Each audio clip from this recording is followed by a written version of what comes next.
"She has the manners of the great houses and the fortune of none," said Alaric, Duke of Gadsby, tilting his glass toward the candlelight, "which is why she suits an evening like this and no morning after. A pretty ornament, Wexcombe, nothing more. One does not marry the centerpiece." The laughter that answered him was easy and low, the laughter of men who had dined well and feared nothing.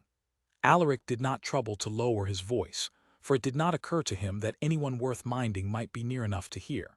He had said such things 100 times, in 100 drawing-rooms, and they had always drawn the same warm murmur of amusement. Wit cost him nothing, and it bought him the pleasant sensation of being the cleverest man at his own table. That sensation, he had come to believe, was very nearly the point of having a table at all. He reached for the decanter. The long dining room at Gadsby House glowed with the deep amber light of 100 wax candles, and the great mahogany table threw back their fire in a river of polished dark. Silver caught the flames and multiplied them. Down the length of the board sat 24 of the county's better families, the ladies in silk and the men in black, and somewhere among them, Alaric supposed vaguely, was the young woman he had just described. He had not looked to see. He had not needed to. She was Miss Rosamond Vane, a clergyman's daughter of good blood and no money, invited to make up the numbers and to play, later, upon the pianoforte, which she did more beautifully than anyone had a right to expect. It was only when the laughter thinned that he noticed the particular quality of the quiet that followed it. She was seated not, as he had assumed, far down the table, but nearer than he would have wished, close enough that the candle between them lit her face plainly. She had heard. He knew it at once and completely, the way a man knows he has stepped wrong on a stair. There was no mistaking what he saw, not tears, not the trembling lip he might have braced himself against and forgiven himself for. Miss Vane was looking at her plate. And then, without haste and without a sound, she set down her fork upon the rim of the porcelain, laid it precisely straight, and lifted her eyes to his. She smiled at him. It was a small smile and a gracious one, the sort a lady gives a host to signal that all is well and no one need be troubled. It held no anger. That was the terrible thing about it. Had she flushed, had she risen and named him a coward before the company, he might have laughed the moment off and let the evening close over it like water. But she only smiled, as one smiles at a thing one has finished with, and turned to Mrs. Fenwick beside her and said something about the lateness of the moon. Alaric drank and told himself it was nothing. The evening went on.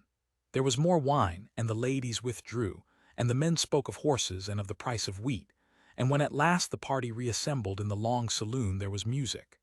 Miss Vane played. She played a slow air he did not know, something old and northern, and the room fell still to listen, and Alaric stood by the cold hearth and watched her hands upon the keys and could not have said afterward a single word that was spoken to him during it. When she finished she rose and thanked her hostess, and moved through the room bidding her good nights with a composure so complete that he found himself waiting, absurdly, for her to reach him. She did not reach him. She left by the far door before her circuit brought her near, and it was done so smoothly that he was not sure anyone but himself had marked it. He told himself again that it was nothing. He went to his bed a little after 2 and lay a long time with his eyes open. He woke to gray light and the sound of a carriage on the gravel. By the time he had thrown up the window, the carriage was already turning out of the court, a plain hired thing, and he had only the briefest glimpse of a dark traveling cloak within it before the trees along the drive took it. He stood at the open window in his shirt-sleeves with the cold morning air pouring over him and understood, with a clarity that had nothing pleasant in it, that Miss Rosamond Vane had gone before sunrise, and that she had gone because of him, and that she had not given him the satisfaction of a scene to be sorry for. "Gone," he said to his valet, who had come in behind him. "Miss Vane, when?" "Before 6, your grace. She left her thanks with the housekeeper, and a note, I believe, for Mrs. Fenwick." "For me?" The valet hesitated. "No, your grace, not for you." Alaric turned from the window. It was, he thought, a very foolish thing to feel, this small cold drop in the chest at the words "not for you." He was the Duke of Gadsby. Women did not leave him notes. Women waited to be noticed by him and counted themselves fortunate in the noticing. That had been the shape of the world for the whole of his adult life, and it had not, until this precise gray morning, ever struck him as a shape that might be improved upon. He dressed and went down and found the house restored to its ordinary self, the great rooms swept, the candles cold in their sconces, the mahogany table bare and gleaming. Mrs. Fenwick, his sister's friend and the hostess of the gathering, was taking chocolate in the small parlor, and she looked up at him with an expression he could not immediately read. "You are up early, Alaric." "I understood Miss Vane had left us." "She had an early stage to catch," she said, "from Marbury. Her aunt in the north is unwell." Mrs. Fenwick stirred her cup. "That was the reason she gave." "And the reason she did not give." Mrs. Fenwick looked at him then, directly, and she was a woman who had known him since he was a boy and had never been much afraid of his consequence. "I think you know it better than I, my dear. You were not quiet last night, and she was not deaf." He said nothing. There did not seem to be anything to say that would not make him smaller than he already felt. "She is a good girl," Mrs. Fenwick went on more gently. "Poor as a wren and prouder than any peeress I ever met, and with more reason. She asked nothing of anyone here, and she was made a jest of at her host's own table, and she chose to leave rather than let it be seen to have touched her. I call that a great deal of dignity for a girl of 23 who has not 200 a year." She set down her cup. "You called her a centerpiece, I believe. An ornament one does not marry." "I did not know she was near."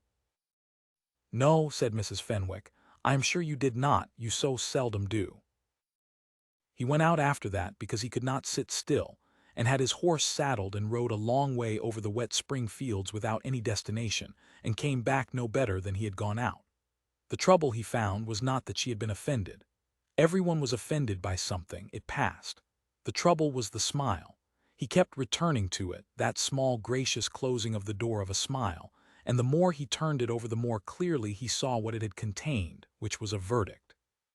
She had heard him weigh her and find her wanting, and she had, in the space of a breath, weighed him in her turn and found him wanting also, and she had judged that no correction was worth the asking. She had simply written him off. A man of his rank was accustomed to being feared, flattered, courted, resented.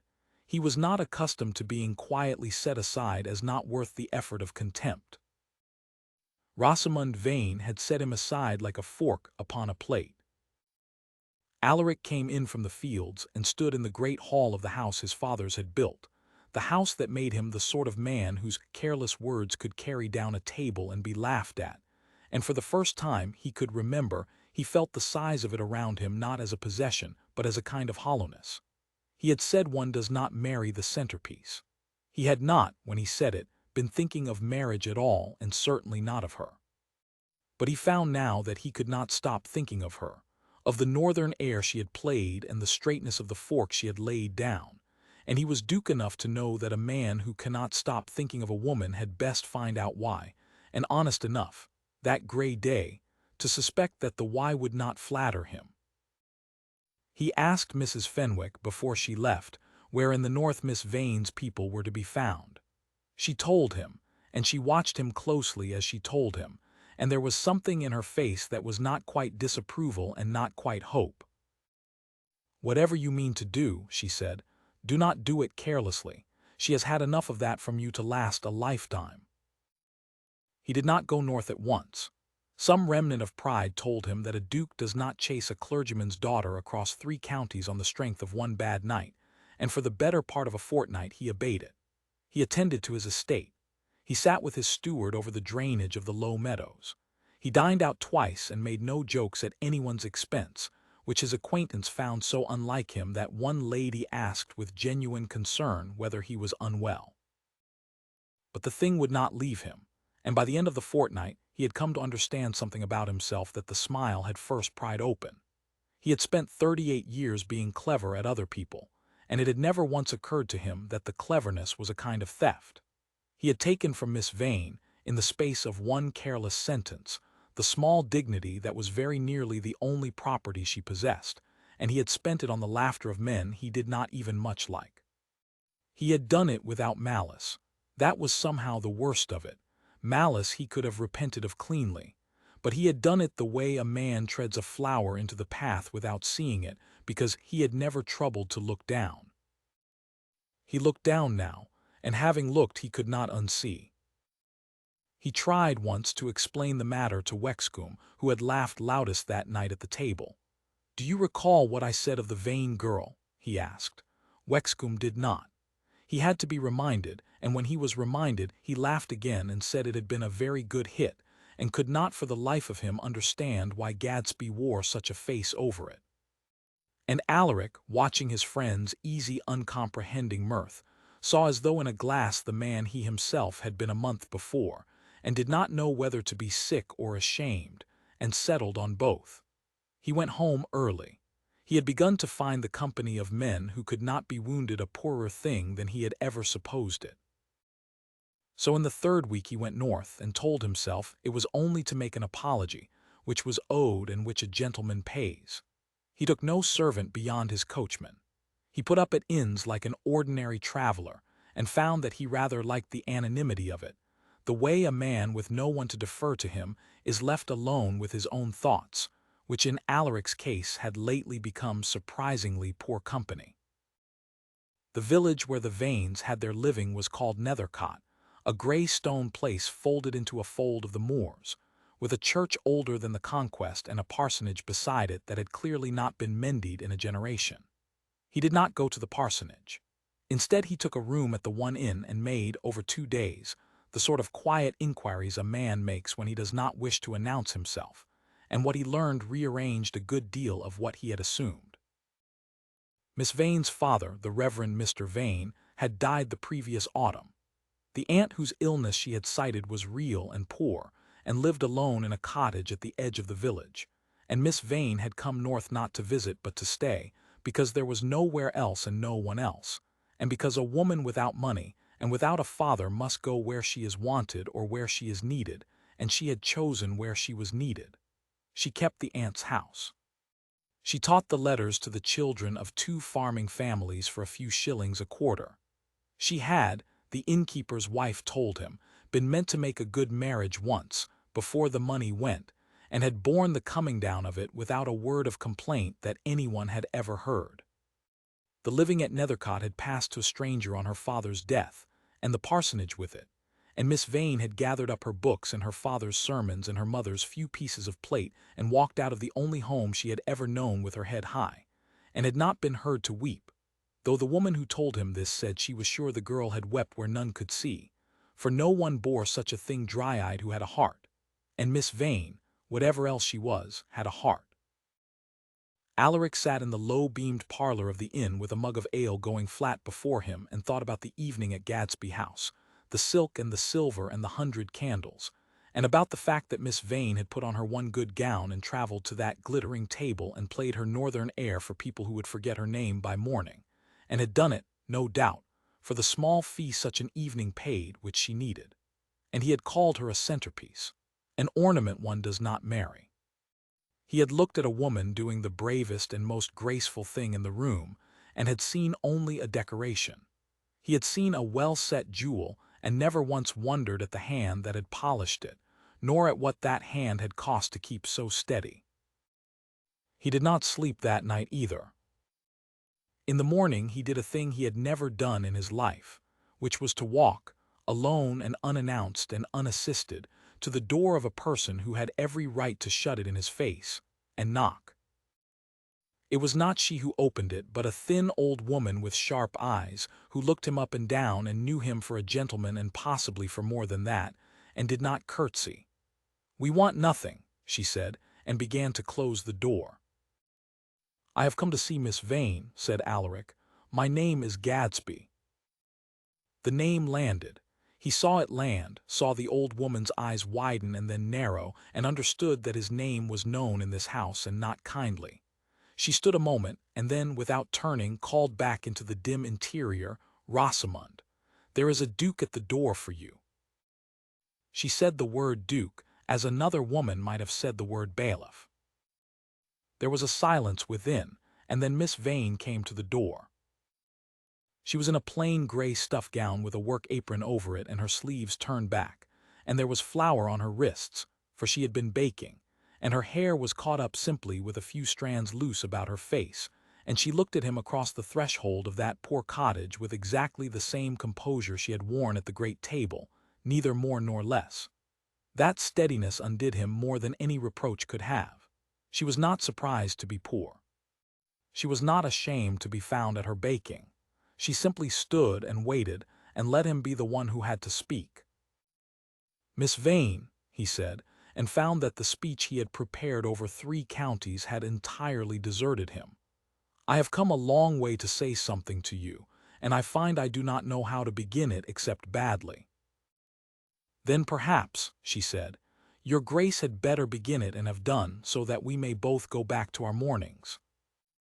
It was not unkind. It was worse than unkind. It was polite and final, the verbal cousin of the smile. He deserved it and he took it. "I said a cruel thing," he said, "at Mrs. Fenwick's table. I said it without knowing you were near, which is no excuse, because I ought not to have said it whether you were near or in another country. I called you an ornament. I weighed you by your fortune, which is a contemptible way to weigh anyone, and I did it to make idle men laugh. I have thought of very little else since. I have come to tell you that I know what I did, and that I am ashamed of it, and to ask your pardon. I do not ask you to grant it. I only ask that you hear that it is asked." She looked at him for a long moment. The old aunt had withdrawn somewhere into the house, but he could feel her listening. "You rode from the south," Miss Vane said at last, "and put up at inns and walked to this door to tell me you are ashamed." "Yes." "Why?" The question was so simple that it stopped him. "Because it is true," he said. "That is not what I asked. Men say true things every day and trouble no one with them. I asked why you came." She was not sharp, she was only exact, the way she had laid the fork exactly straight. "You are a duke.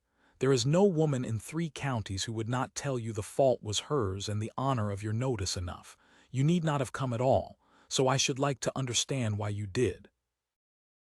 And Alaric, who had built a whole life on having the ready answer, stood on the doorstep of a moorland cottage with the wind coming down off the fells, and gave her the only answer he had, which was the truth he had been circling for 3 weeks and had not, until she asked it plainly, dared to say even to himself. "Because when you set down your fork and smiled at me," he said, "you decided I was not worth minding, and you were right, and I find I cannot bear to be the man you were right about." She did not answer him for a long time. The wind moved in the low grass of the moor, and somewhere a curlew cried its long falling cry, and Miss Vane stood in the doorway with the flower on her wrists and looked at him as though he were a sum she was working carefully to be sure of the answer. Then she stepped back and held the door.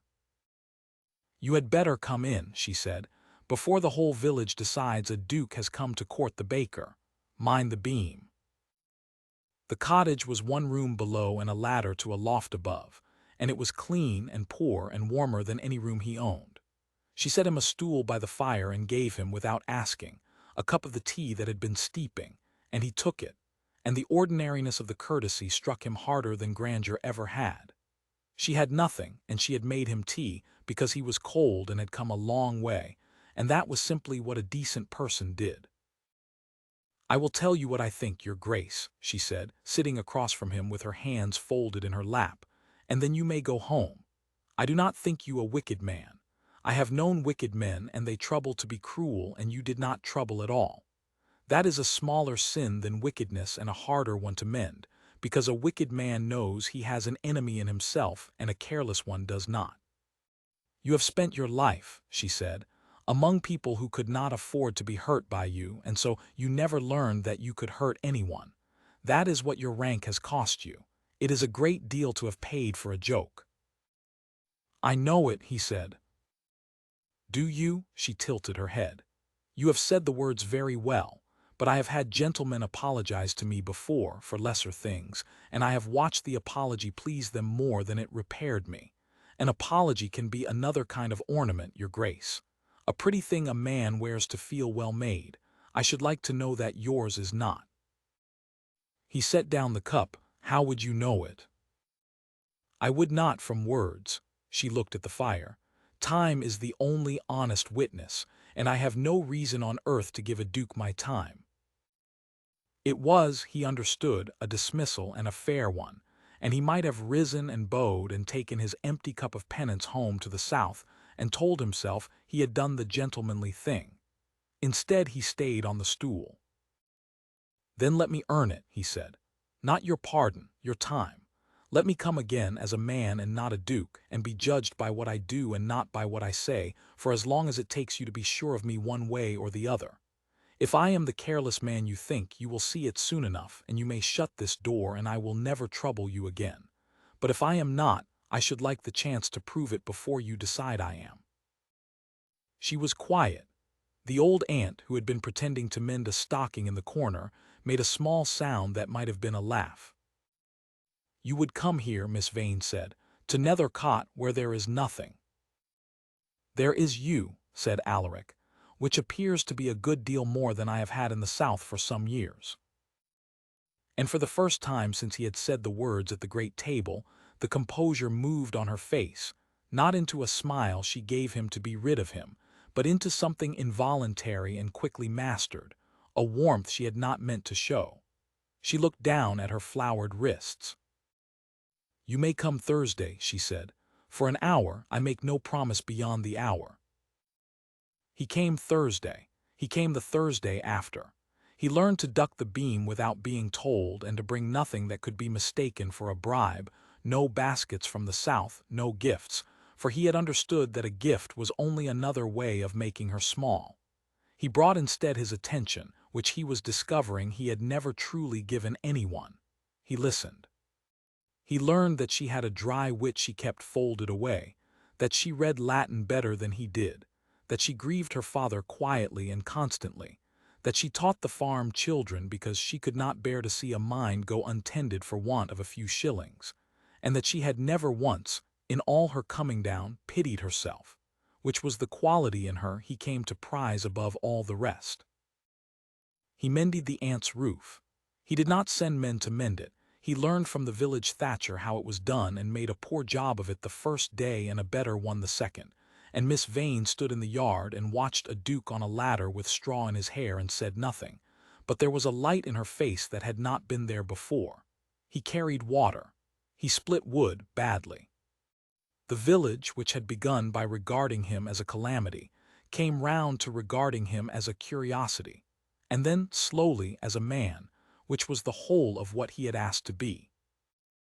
There was one Thursday when the aunt took a fever, and Rosamond's steadiness at last showed its cost, for she sat up the whole of a night with the old woman and would not be sent to rest, and Alaric, who might once have summoned a physician by letter and thought his duty discharged, instead rode himself the long dark miles to Marbury and back and brought the doctor by the arm and sat the second night through in the corner keeping the fire, saying nothing, asking nothing. The aunt mended. And in the grey of the morning, worn past pride, Rosamond looked across the low room at the Duke asleep upright on the hard stool with soot on his cuffs, and did not wake him, and something in her that had been closed since a certain dinner opened by a hair's breadth, though she told no one, least of all him. Spring turned towards summer on the moor, and one long gold evening, walking with her along the beck where the water ran clear over the stones, Alaric stopped and turned to her, and did not reach for any clever thing to say. "I called you a centerpiece," he said. "An ornament one does not marry. I have spent a season learning how wrong I was, and I find I was wrong twice over.